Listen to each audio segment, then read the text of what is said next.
With regards to some of the virtues of this blessed month of Ramadan and fasting in general, then I remind myself and the brothers, first of all, Allah says in the Qur'an, Ya ayyuhalladhina amanu kutiba alaykumus siyam kama kutiba alal ladhina min qablikum la'allakum tattaqun.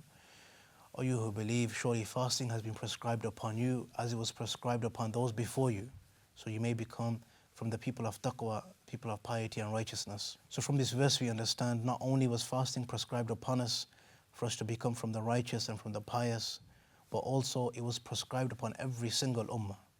Every single nation had this concept of fasting prescribed upon them. It was an obligation upon them. Also from the great virtues of this month, the Prophet ﷺ, he said, Man sama Ramadana imanan wa ihtisaba ghufira lahu ma taqaddama min dhanbi. That whomsoever fasts the month of Ramadan whilst believing and anticipating its reward, then surely he shall have all of his sins forgiven.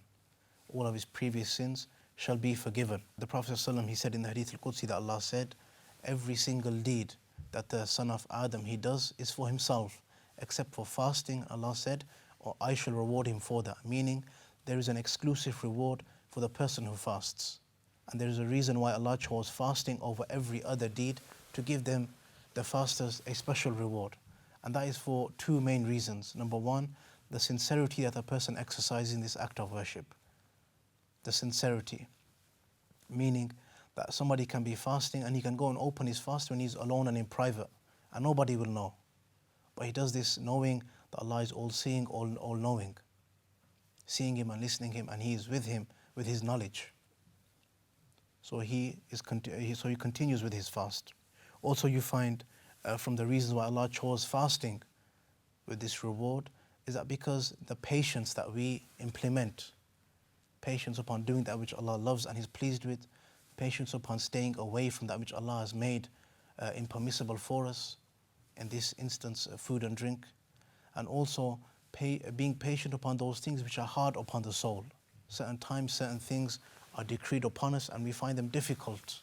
And when it comes to the month of Ramadan, we are staying away from that which is normal for us, food and drink. So again, we are practicing patience. Also, you find from the many virtues of this month of Ramadan, that the Prophet ﷺ, he referred to fasting as junnah, where he said, as-sawmu junnatun. He said that fasting is something which prevents you, is a barrier from all types of sins, because you find piety and righteousness is widespread in the month of Ramadan. And secondly, you find the person is constantly remembering Allah because he is in need of his rizq and his sustenance. And you find that the soul at that time is the most weakest.